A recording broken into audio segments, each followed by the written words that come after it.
You gotta check out these cool facts about anxiety from Inside Out 2. Unlike the other new emotions, anxiety stands out because her name is the only one that doesn't start with an E. And get this, when she casually mentioned we while meeting the original emotions, it suggests that she and maybe the other new emotions already existed within Riley's mind since the first movie. Oh, and one more thing, anxiety taking control of headquarters and pushing down the old emotions is kinda like what Joy did in the first movie when she tried to suppress and control sadness into a closed boundary. Gosh, Mom, just go away!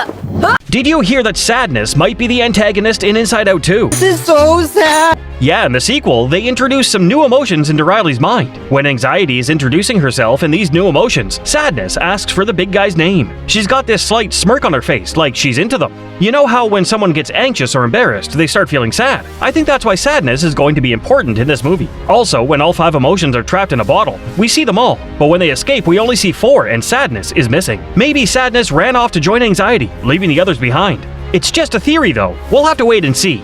Yeah, sounds good.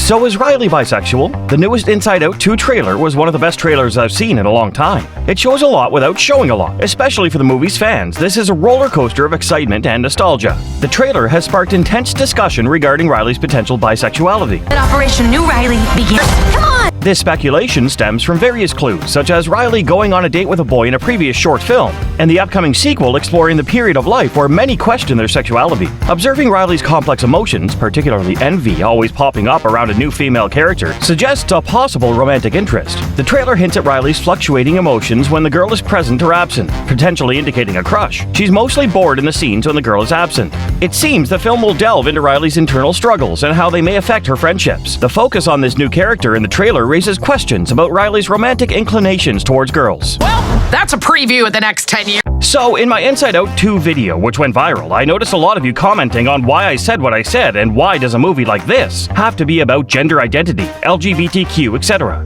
Do take a look at that video to see all the reasons. But also, if you notice in the trailer, it's mentioned that the movie is not yet rated, so that implies we still don't know if Pixar will take that route about period talks, topics on gender identity, or even LGBT elements. Pixar seems to have their hands tied to avoid serious backlashes, especially after the Snow White live-action movie. Snow Brown and the 7 pronouns.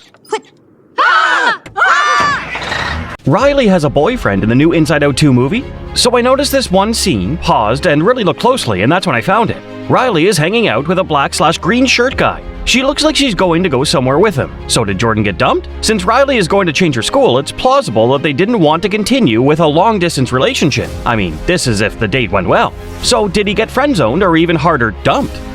Anyway, she would want to date new guys in the new place. But you know what? I felt this guy actually looks like Jordan himself. So did he move to the same school as her? Wow, can't wait to find this out. Warning, contains spoilers for Inside Out 2. Inside Out 2 will be blending different animation styles not seen in the original movie, mixing traditional Pixar with new approaches. Just like in Across the Spider-Verse, 35 minutes of an unseen footage released by CinemaCon confirmed that Anxiety and the gang are not necessarily the most groundbreaking addition to the movie's lineup. Apparently, there will be a Final Fantasy-esque video game character that Riley used to have a crush on, a deep, dark secret that remains mysterious, a mysterious cloaked being, as well as a dog from a preschool show, which is Bluefy, spoofing Blue's Clues. Now about the video game character. My guess is on Sora from Kingdom Hearts 4, or it could also be Lance. So are we really getting a Sora KH4 cameo in Inside Out 2? This could very much be possible, as there have been cases of KH being canon to Disney movies like Big Hero 6. So this also kinda confirms Inside Out world for Kingdom Hearts. So any guesses on the mysterious cloaked being? Comment below.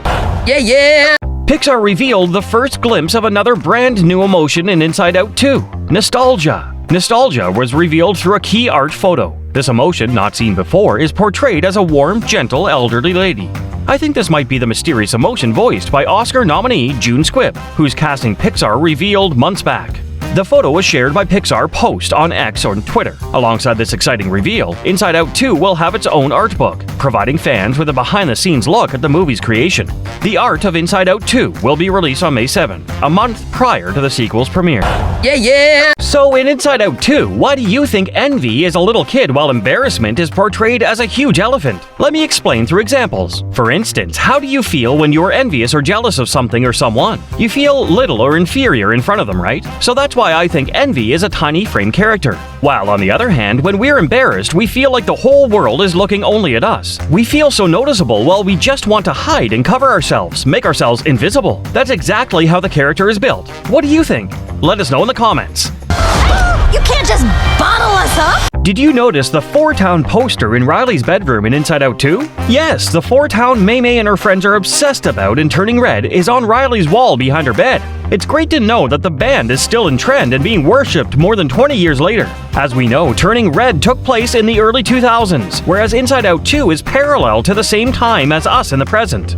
Only thing that worries me is that it's the same young Four Town members poster which existed 2 decades earlier. Didn't they make any other posters for themselves throughout their entire career? Just kidding. So anyway, check out this interesting theory. What if Riley's dad from Inside Out is actually Andy's dad from Toy Story? Let me break it down for you. We see Andy's family moving in Toy Story, possibly because his parents are getting divorced. Just like in Inside Out, where Riley's family is also moving to San Francisco. Now, here's where it gets intriguing. In Toy Story 3, when Andy goes off to college, he kinda looks like Riley's dad, just without the mustache. Also, we see the Pixar ball in Riley's memories in Inside Out, which is a reference from Toy Story and also the Pizza Planet truck. So the theory goes like this. Andy's mom finds out about an affair between Riley's mom and Andy's dad. She's already pregnant with Molly, Andy's sister, and finds out Riley's mom is pregnant too, leading to the divorce. Age-wise, Riley and Molly are only a year apart. After the divorce, Andy's mom gets custody of both kids and a big alimony, while Andy's dad leaves to be with Riley's mom, raising Riley until they move to a new city to lead a better quality life. What do you think? Did you catch the LGBTQ+ nod theory in Inside Out? So Riley's dealing with all these San Francisco surprises, like broccoli on pizza.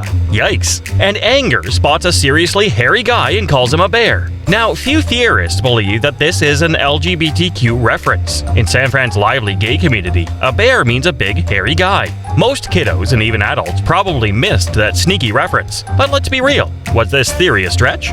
I think so. That's it. I'm done. Congratulations, San Francisco! You've ruined pizza! This is a sad detail from Inside Out that I didn't realize for around 13 years.